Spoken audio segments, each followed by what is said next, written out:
Hello, everybody. Welcome back to the Wheel of Shakespeare Challenge. We have our first game for the month of July. Happy Independence Day weekend, or actually, I will say Happy Independence Day for people that actually know their history. Will know that this is actual Independence Day. If you mention in the comments if you know what I'm talking about, the inaccuracy of history. But 2nd of July is actual Independence Day, if you know your history. Anyway, we are here with myself, Bill, Matt, Shelia, Henry, and based on the randomly determined order, we're going to be performing Shakespeare monologues for you, and then scenes randomly chosen by the wheel. Our first performer for today is going to be Henry. Let me add him to the stream, and I am on deck unless somebody else joins. We have only 5 people here, so Henry is going to perform our first monologue. Hello, Henry. Let me bring the wheel up. Add that to the stream. So Henry, you will be performing.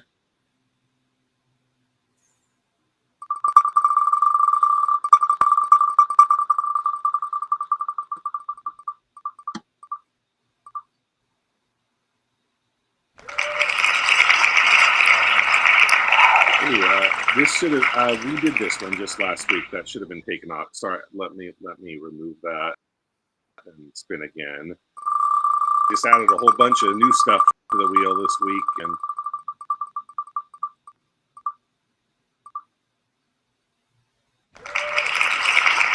now might I do it. Hamlet, he is praying. Hamlet 3-3. Hamlet 3-3. Let me create the banner for you.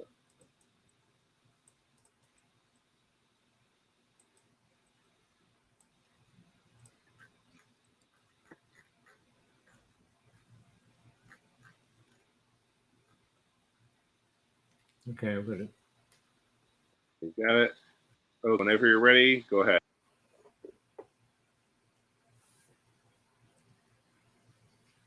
Now might I do it, Matt. Now he is praying.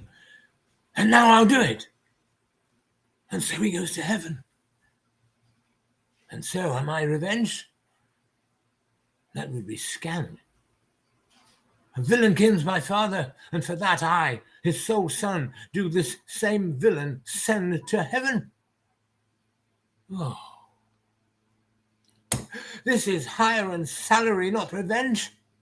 He took my father grossly, full of bread, with all his crimes broad blown as flush as May, and how this audit stands, who knows, save heaven? But in our circumstance and course of thought, 'tis heavy with him. And am I then revenged to take him in the purging of his soul, when he is fit and seasoned for his passage? No, up sword, and know thou art more horrid het when he is drunk asleep, or in his rage, or in the incestuous pleasures of his bed, at gaming, swearing, or about some act that has no relish of salvation in it. Then trip him, that his heels may kick at heaven, and that his soul may be as damned and black as hell whereto it goes. My mother stays. This physic but prolongs thy sickly days.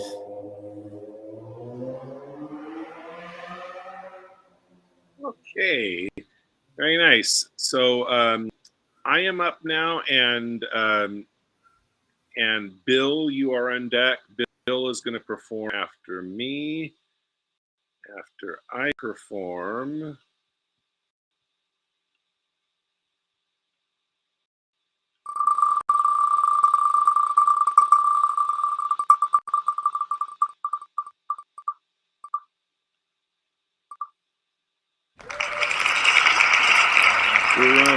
"'Tis more than me." Oh, so okay.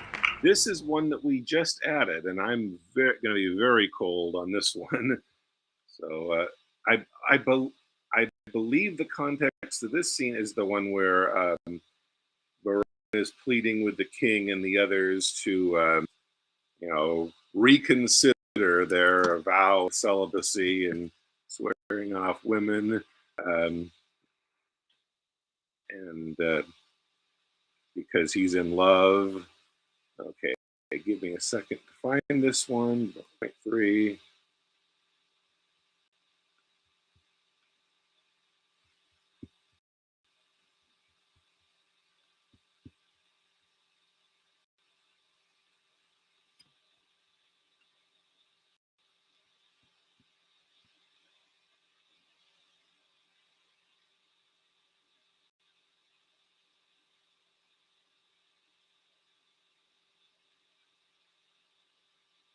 Okay, there we go.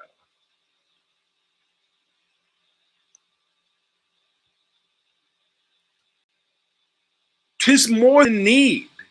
Have at you then, affection's men at arms. Consider what you first did swear unto, to fast, to study, and to see no woman. Flat treason against the kingly state of youth. Say, can you fast? Your stomachs are too young, and abstinence engenders maladies. And where that you have vowed to study, lords, in that each you have forsworn his book, can you still dream and pore and thereon look? For when would you, my lord, or you, have found the ground of study's excellence without the beauty of one's face? From women's eyes this doctrine I derive. They are the ground, the books, the academies from whence doth spring the true Promethean fire, while universal plodding poisons up the nimble spirits in the arteries, as motion and long-during action tires the sinewy vigor of the traveler. Now, for not looking on a woman's face, you have in that forsworn the use of eyes, and study too, the causer of your view. For where is any author in the world teaches such beauty as a woman's eye? Learning but as an adjunct to ourself. And where we are learning likewise is, then we ourselves, we see in ladies' eyes. Do we not likewise see our learning there? Oh, we have made a vow to study, lords, and in that vow we have forsworn our books. For when would you, my liege, or you, in leaden contemplation, have found out such fiery numbers as the prompting eyes of beauty's tutors have enriched you with? Other slow arts entirely keep the brain, and therefore, finding barren practisers, scarce show a harvest of their heavy toil. But love, first learned in a lady's eyes, lives not alone immured in the brain, but with the motion of all elements, courses as swift as thought in every power, and gives to every power a double power. Above their functions and their offices, it adds a precious seeing to the eye. A lover's eyes will gaze an eagle blind. A lover's ear will hear the lowest sound. When the suspicious head of theft is stopped, love's feeling is more soft and sensible than are the tender horns of cockled snails. Love's tongue proves dainty Bacchus gross in taste, for valor is not love a Hercules still climbing trees in the Hesperides? Subtle as Sphinx, as sweet and musical, as bright Apollo's lute strung with his hair. And when love speaks, the voice of all the gods makes heaven drowsy with the harmony. Never durst poet touch a pen to write until his ink were tempered with love sighs. Oh, then his lines would ravish savage ears and plant in tyrant humanity. From woman's eyes this doctrine I derive. They sparkle still the right Promethean fire. They are the books, the arts, the academies that show, contain, and nourish all the world. Else none at all in aught is excellent. Then fools you were, these women to forswear. or keeping what is sworn, you will prove fools. For wisdom's sake, a word that all men love, or for love's sake, a word that loves all men, or for men's sake, the authors of these women, or woman's sake, by whom we men are men, let us once lose our minds to find ourselves, or else we lose ourselves to keep our oaths. It is religion to be thus forsworn, for charity itself fulfills the law. And who can sever love from charity?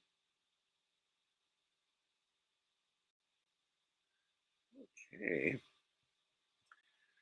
Wow. That was, wow, totally unfamiliar with that. And just being introduced to it like that, yeah,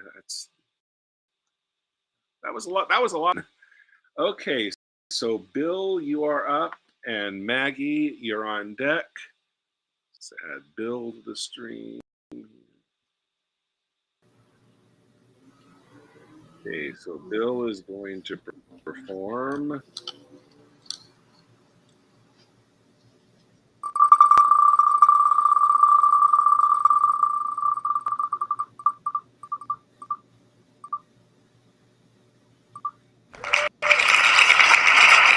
Claudia, I bet to die.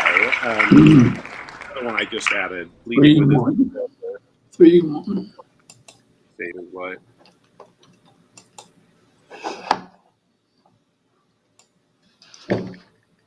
Act 3, Scene 1. Yeah, I'm in there. Now it's a matter of finding that.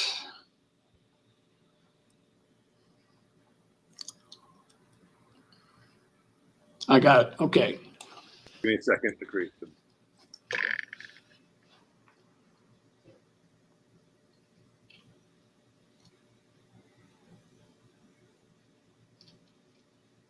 Okay, whenever you're ready. But to die and go we know not where, to lie in cold obstruction and to rot? This sense of warm motion to become a kneaded clod, and a delighted spirit to bathe in fiery floods, or to reside in thrilling region of thick-ribbed ice, to be imprisoned in the viewless winds and blown with restless violence round about the pendant world, or to be worse than worst of those that lawless and in certain thought imagine howling. 'Tis too horrible. The weariest and most loathed worldly life that age and penury and imprisonment can lay on nature is a paradise to what we fear of death. See.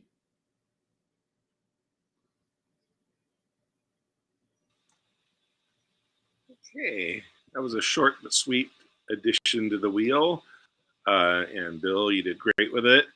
Okay, so Maggie is up next, then Sheila, and then we will move on to our short 2 to 3 player scenes. So Maggie is going to do.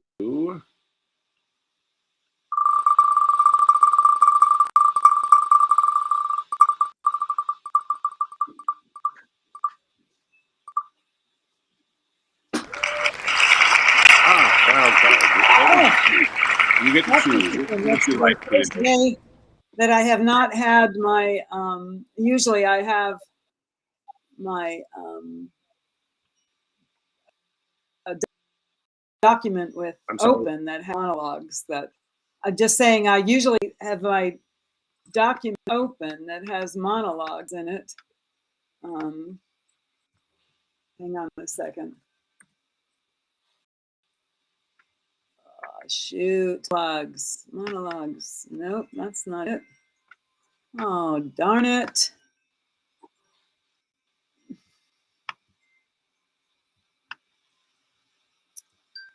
Nope.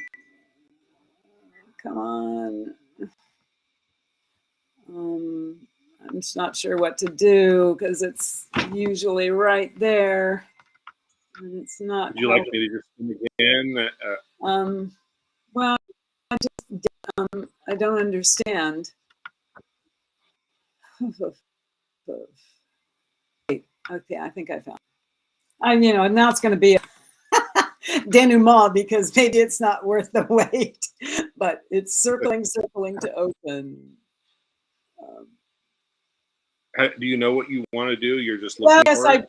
and it's okay. Yeah, I have it actually. It's from The Tempest. It's Ariel. Ariel, okay. So I have it now. It's kind of cobbled together from a few things, but if you're ready, I am. 1 second.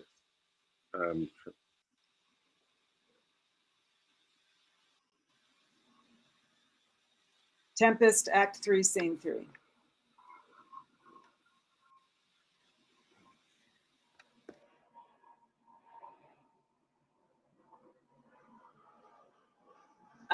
Did you tell me to go? I can't tell.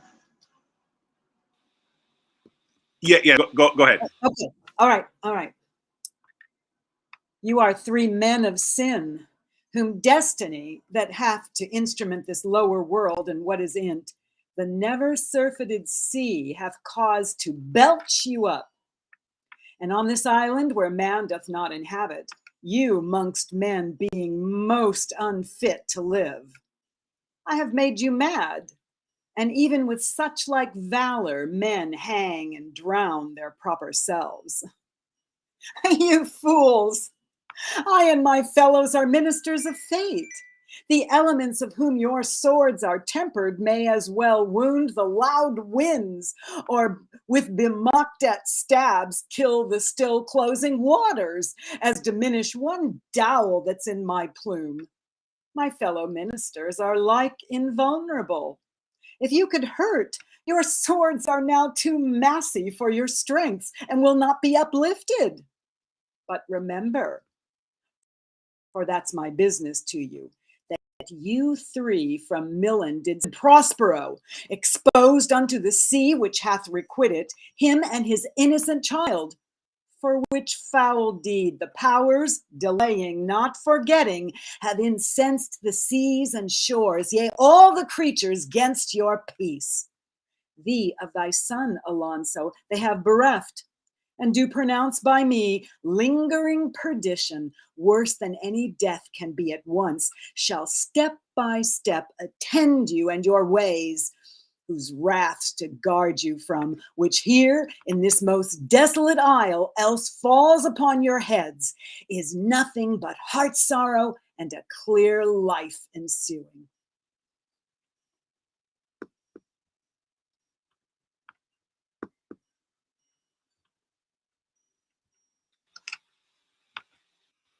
Okay, great. Now, especially since I've been adding new stuff to it, I don't believe that's on the wheel. So, email me that. Sure. I cobbled it a little bit. I think there's some, little bits in between. Always adding new stuff. I mean, I'd love to add that. That would be a good one to add to the wheel for future reference. So, sure. Okay, so our last, and I believe it's our last one. Now we've only got 5 people here. I don't know to what extent that is because people really don't like this new platform. And let me know that people aren't showing up, or if there are people that are waiting that can't fit into the room here. Limit 6. I don't know if there's some people that are waiting on YouTube, but don't hesitate. I'm checking on that tab as well. So if you're over there, you're waiting to get into the room, let me know that way, and I can let you in. But unless that's the case, we only have one more person with us today that hasn't performed, and that is Sheila. We'll have her go, and then we'll spin for our scenes that the 5 of us can do. So Sheila's monologue will be.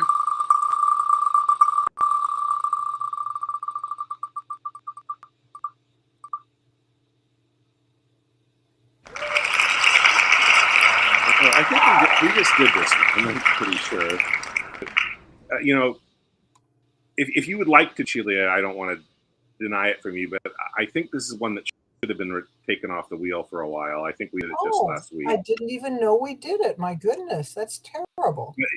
Since I failed to remove it and it came up, if you want to do it, I don't want to take it away from you. But so it's up to you. You can do it or. Now I'm a little confused because there's a short piece that starts the 1st of gold, Then Portia has 2 lines, and then Morocco goes on quite some time.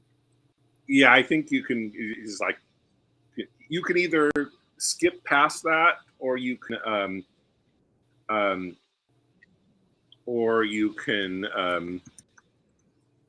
just cut out Portia and go on yourself. Okay. I don't remember hearing this before. I don't know why, but If you don't remember it, then might as well let you go ahead and do it. So let's see. It's Act 2, Scene 7, Duke of Morocco and Merchant of Venice. I just saw that this banner. I like how I can have the title of the character and the play here. I didn't realize that. So that's one other other thing about this new streaming platform that I like better. So anyway, so I'm going to start doing that from now on. Have you found it and you're ready to start, Celia? Okay, so we'll perform and then we'll do our spin for our scene. So whenever you're ready, go ahead. The first of gold, who this inscription bears, who chooseth me shall gain what many men desire. The second, silver, which this promise carries, who chooseth me shall get as much as he deserves. This third, dull lead, with warning all as blunt, who chooseth me must give and hazard all he hath. How shall I know if I do choose the right? Some God direct my judgment. Let me see. I will survey the inscriptions back again. What says this leaden casket? Who chooseth me must give and hazard all he hath. Must give. For what? For lead? Hazard for lead? This casket threatens. Men that hazard all do it in hope of fair advantages. A golden mind stoops not to show of dross.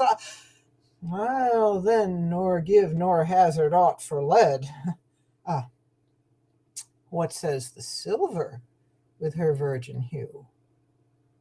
Who chooseth me shall get as much as he deserves.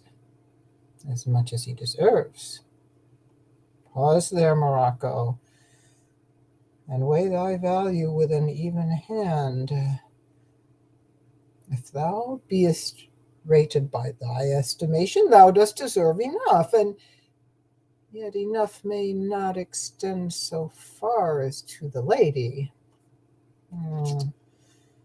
Yet to be afeard of my deserving were but a weak disabling of myself. As much as I deserve, why, that's the lady. I do in birth deserve her, and in fortunes, in graces, and in qualities of breeding. But more than these, in love I do deserve. What if I strayed no further, but chose here? Let's see once more this saying graved in gold.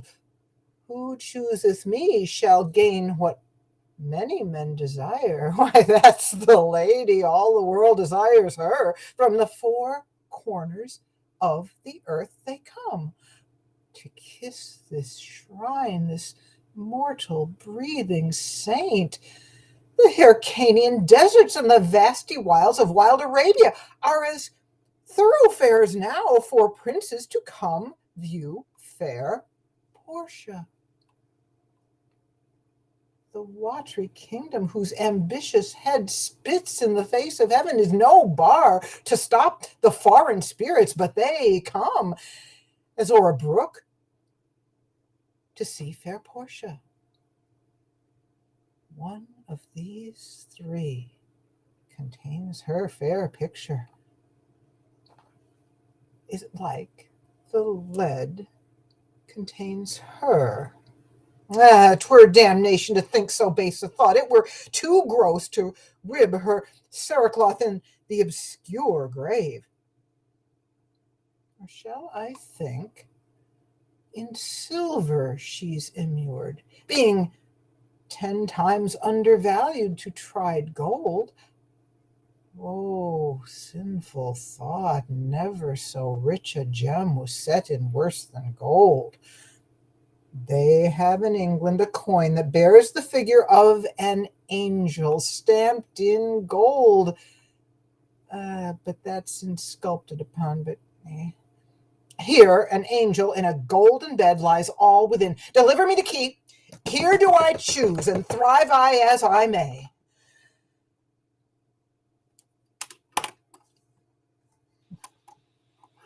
Okay, awesome. I really like the really pensive, giving I really see all the thoughts, everything. I'm gonna go this one, this one. That was really nice seeing all the thoughts going through it. Okay, so let's bring up the wheel now and see what we're going to what short scenes we're going to be doing today with the 5 of us. So first we have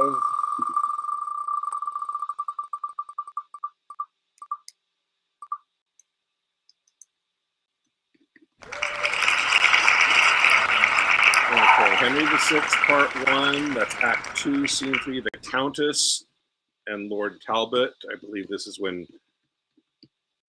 she's been taken prisoner by Talbot in France. Countess and Talbot.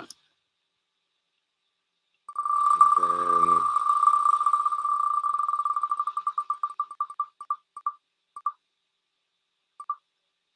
then we're stuck on Henry VI. But this is part 3. And there's going to be the current king and the future king. So Henry VI and Richard, Duke of Gloucester, about to murder him in the Tower, Act 5.6. So, and then so there's 5 of us, an odd number. The 5th one will be a second monologue. So, so the choices, again, and Sheila will get first choice of that. It will be, so Henry VI, Part 1, Act 2, Scene 3, the Countess, Lord Talbot, and then Part 3, King Henry VI in the Tower, and then Richard, Duke of Gloucester, about to murder him and going to later become King Richard III. And then the 5th choice will be a second monologue. So, Sheila, what would you like? So King Henry VI and Gloucester is Richard. Is that what I'm supposed to be seeing here? Yeah. Okay.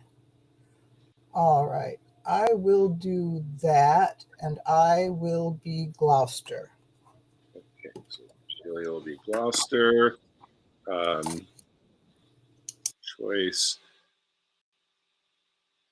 Maggie, what would you like to be? I guess I will be, oh shoot, I'm baloney. I think I'll be Henry VI and get murdered. Okay. Sounds good.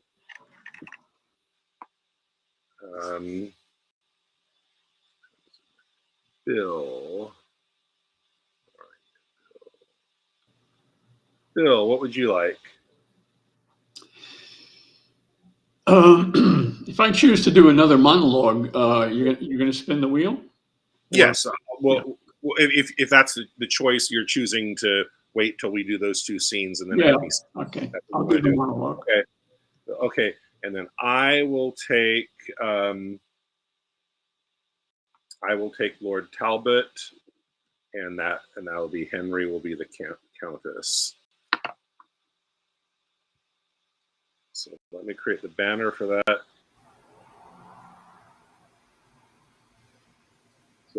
So you and I are doing, it's Act 2, Scene 3 of Henry VI, Part 1.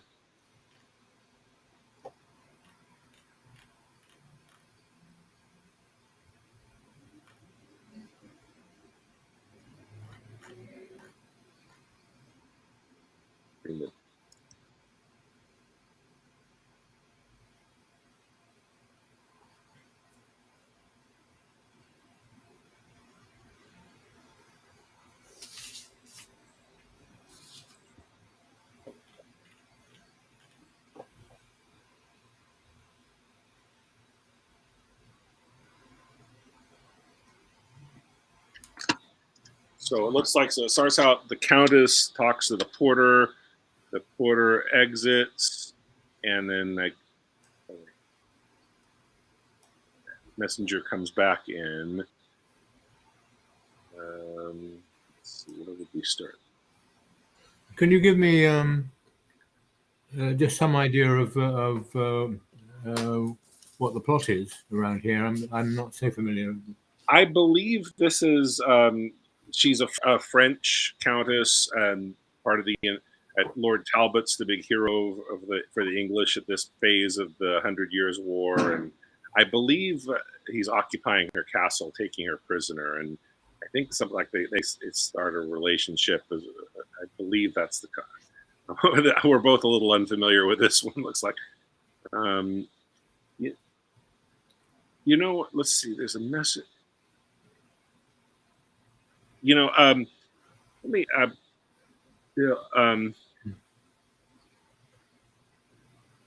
Bill, would you like to be added to the? I mean, I already promised you. You already chose to do a second monologue. I won't take that away from you. But it looks like there's too much of the messenger in here to just cut that. You know, could you jump in and take the messenger part? I don't mind, of course. Okay, so that way we can just take the scene from the top, or actually the porter and the messenger. The porter is one line, and then we can just make the porter and the messenger the same person. I think I can handle it. Both of you found the scene? Yeah. Okay, so we can take it from the top. Let me take myself out because Talbot doesn't come in later. When I do, we can go ahead and start.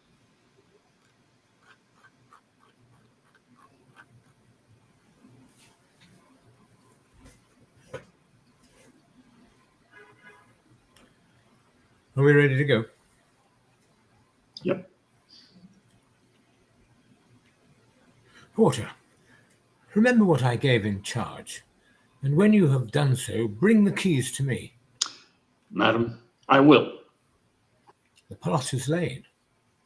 If all things fall out right, I shall as famous be by this exploit as Scythian Tomris by Cyrus' death. Great is the rumour of this dreadful knight, and his achievements of no less account. Fain would mine eyes be witness with mine ears to give their censure of these rare reports. Madam, according as your ladyship desired, by message craved, so is Lord Talbot come. And he is welcome. What? Is this the man? Madam, it is. Is this the scourge of France? Is this the Talbot who so much feared abroad that with his name the mothers still their babes? I see report is fabulous and false. I thought I should have seen some Hercules, a second Hector, for his grim aspect and large proportion of his strong knit limbs. Alas, this is a child, a silly dwarf. It cannot be this weak and writhed shrimp should strike such terror to his enemies. Madam, I have been bold to trouble you, and since your ladyship is not at leisure, I'll sort some other time to visit you. What means he now? Go ask him whither he goes. Stay, my Lord Talbot, for my lady craves to know the cause of your abrupt departure.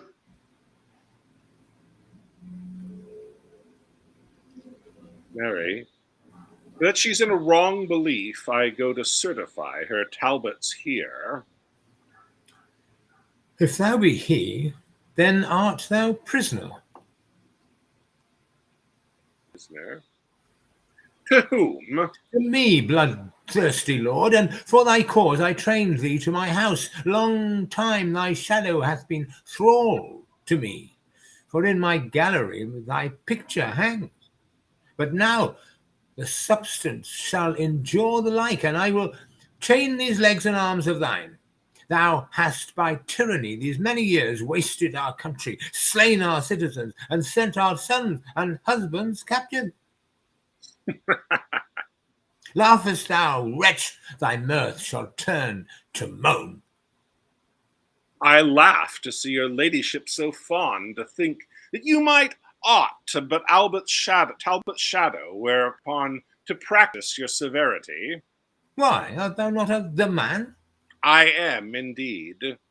Then I have substance too. No, no, I am but shadow of myself. You are deceived.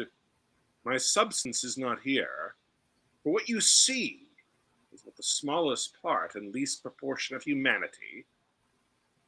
I tell you, madam, were the whole frame here, it is of such a spacious, lofty pitch, your roof were not sufficient to contain it. This is a riddling merchant for the nonce.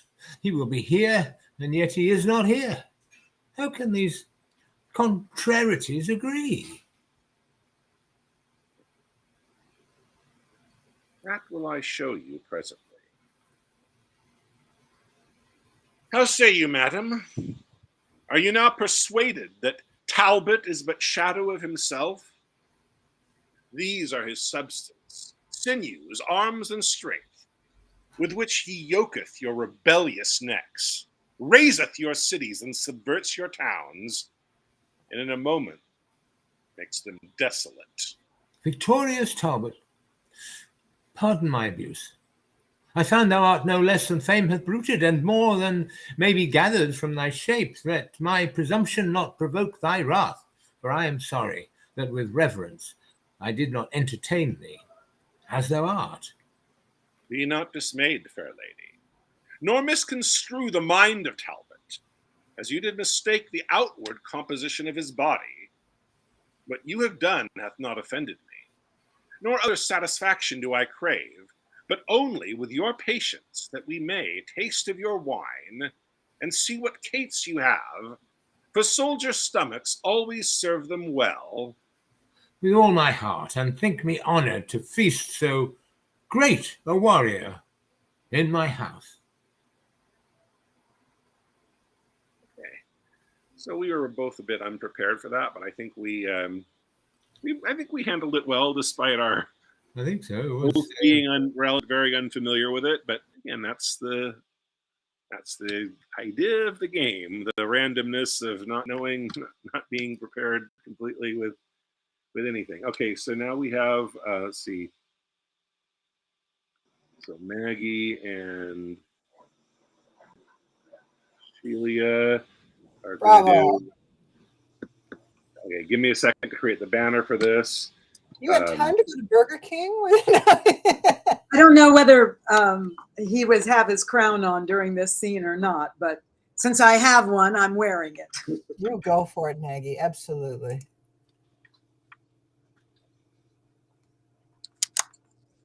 Oh, should we just go? Are we ready? And I'm creating the. Give me a second to create. Oh, the banner. okay. Yeah, I'm sorry. I go to the when I go. I would have been doing that while I was going if I wasn't in that last scene. No problem. I just when I go to look at the script, I don't see the screen anymore. So Okay, so if you're ready to go, as soon as I take myself out, go ahead.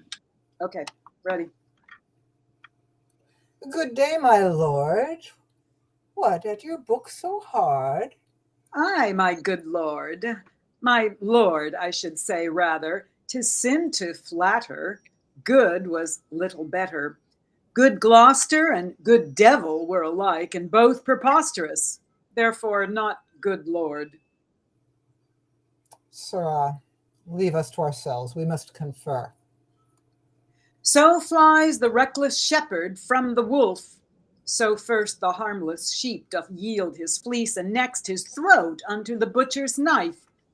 What scene of death has Roscius now to act? Suspicion always haunts the guilty mind. The thief doth fear each bush an officer. The bird that hath been limed in a bush with trembling wings misdoubteth every bush. And I, the hapless male to one sweet bird, have now the fatal object in my eye, where my poor young was limed, was caught and killed. Why, what a peevish fool was that of Crete that taught his son the office of a fowl. And yet, for all his wings, the fool was drowned. Aye, Daedalus, My poor boy, Icarus, thy father, Minos, that denied our course, the sun that seared the wings of my sweet boy, thy brother Edward, and thyself the sea, whose envious gulf did swallow up his life. Ah, kill me with thy weapon, not with words. My breast can better brook thy dagger's point than can my ears that tragic history. But wherefore dost thou come? Is for my life? Thinkest thou I am an executioner? A persecutor, I am sure thou art. If murdering innocents be executing, why then thou art an executioner. Thy son I killed for his presumption. Hadst been thou killed when first thou didst presume, thou hadst not lived to kill a son of mine. And thus I prophesy that many a thousand which now mistrust no parcel of my fear, and many an old man's sigh, and many a widow's, and many an orphan's water-standing eye, men for their sons, wives for their husbands, and orphans for their parents' timeless death, shall rue the hour that ever thou wast born. The owl shrieked at thy birth, an evil sign. The night crow cried, a boding luckless time. Dogs howled, and hideous tempest shook down trees. The raven rooked her on the chimney's top, and chattering pies in dismal discord sung. Thy mother felt more than a mother's pain, and yet brought forth less than a mother's hope, to wit, an indigested and deformed lump, not like the fruit of such a goodly tree. Teeth thou hadst in thy head when thou wast born, to signify thou camest to bite the world. And if the rest be true which I have heard, thou camest. I hear no more. Die, prophet, in thy speech. For this, amongst the rest, was I ordained. Aye, and for much more slaughter after this. God forgive my sins and pardon thee. What, will the aspiring blood of Lancaster sink in the ground? I thought it would have mounted. See how my sword weeps for the poor king's death. Oh, may such purple tears be always shed from those that wish the downfall of our house. If any spark of life be yet remaining, down, down to hell, and say I sent thee thither. I that have neither pity, love, nor fear. Indeed, 'tis true that Henry told me of, for I have often heard my mother say I came into the world with my legs forward. Had I not reason, think ye, to make haste and seek their ruin that usurped our right? The midwife wondered, and the women cried, "Oh, Jesus bless us, he is born with teeth!" And so I was, which plainly signified that I should snarl and bite and play the dog. Then, since the heavens have shaped my body so, let hell make crooked my mind to answer it. I have no brother. I am like no brother. And this word, love, which graybeards call divine, by resident in men like one another, and not in me. I am myself alone. Clarence, beware. Thou keepest me from the light, but I will sort a pitchy day for thee, for I will buzz abroad such prophecies that Edward shall be fearful of his life. And then, to purge his fear, I'll be thy death. King Henry and the prince, his son, are gone. Clarence, thy turn is next, and then the rest, counting myself but bad till I be best. I'll throw thy body in another room, and triumph, Henry, in thy day of doom.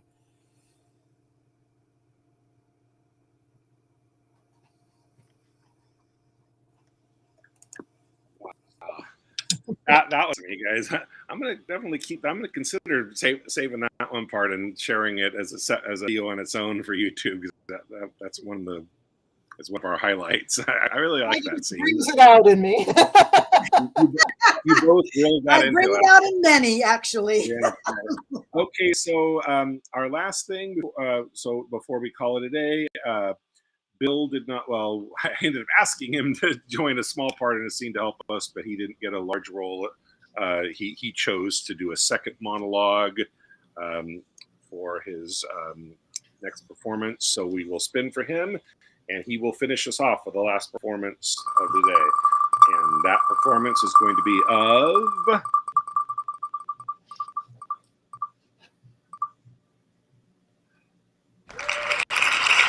We're stuck on Lord Talbot today. Wow. This is one that I think this is his death scene. You know, the big hero of the English in the first phase of the 100 Years' War. I think his son has died.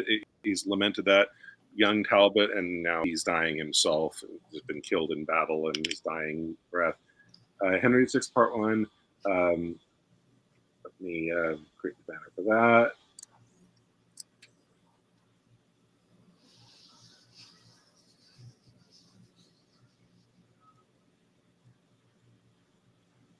Act 4, Scene 7. Have you found it? Yes, I have. Mm-hmm. Okay, so whenever you're ready, go ahead.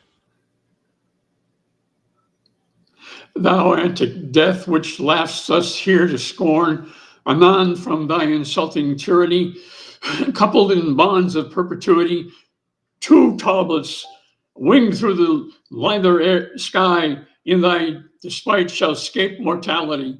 Oh, thou whose wounds become hard-favored death, speak to thy father ere thou yield thy breath. Brave death, by speaking, whether he will or no, imagine him a Frenchman and thy foe. Poor boy, he smiles, methinks, as who should say, had death been French, then death had died today. Come and lay him in his father's arms. My spirit can no longer bear these harms. Soldiers, adieu. I have what I would have. Now my old arms are young John Talbot's grave.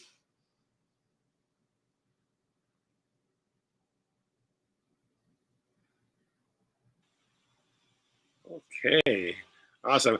I'm glad that I found some new. I think we found some good additions that I just added to the wheel. Some the randomness, you never know. We got some of the old ones came up, including some that we've done several times before. But we also spun some of the new ones, and the people that got them,